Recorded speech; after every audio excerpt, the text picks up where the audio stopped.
আমি এই যে এসে গেছি, ওই যে ফেকুজি, ওই ন্যাকা ন্যাকা ভোটার ভরে দিই জনতাকে ঠেকা। এখন আমি করব রান্না, মুছবো তোমার কান্না, ধরবো হাল। আর ভোটের পরে তোমরা খুঁজে পাবে না আমার বাবাল। আপনি ভোটে জিতলে কি করবেন? বাড়ি করব, স্বর্ণ ভাতা করব, আর 3 পাশে চাকরি করে দেব।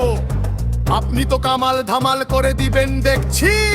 দিব তো বউ ছেলে আর আমার টুনির। তাহলে জনতার জন্য কিছু করবেন না স্যার? কেন করেছি তো রান্না করে দিলাম, হাল ধরিয়ে দিলাম, বালটাও কেটে দিলাম, ওদের সাথে সেলফি তুলে দিলাম। ওরা দেয় একবার ভোট, আমার বউ দেয় রোজ রোজ ভাত, ভাই ভাত। স্যার আগের বার আপনি বলেছিলেন স্কুল করে দেবেন, দিলেন না কেন? স্কুল দিয়ে কি হবে ভাই?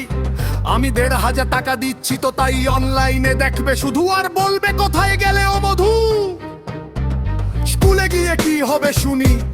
মাম্মি দেখবে, বিড়ি খাবে, সিগারেট খাবে। এই জন্যই আমি স্কুল বানাচ্ছি না। আমি যে ওদের কথাই ভাবি শুধু। তাহলে স্যার আপনি কি স্কুলে যাননি? হ্যাঁ অনেক পড়েছি, আমার পার্টিকে জিজ্ঞাসা করেন, ওরাই আমার কিন্ডারগার্টেন থেকে মাদ্রাসা। আর ডিগ্রি আমার অনেক, ডক্টর থেকে উকিল পার্টি জয়েন করলেই।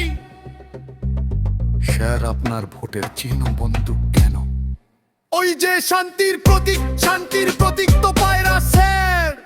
আচ্ছা ভাই, পায়রারে দেখলে কেউ কি শান্ত হয়? কিন্তু দেখলে ঘোড়া খুঁজে পাবেন না আপনার। ওই যে ওটাই ওটাই। এই ছিল ফেকুজি, যার প্রতিশ্রুতি শুনে মানুষ হাসে, আর ভোটের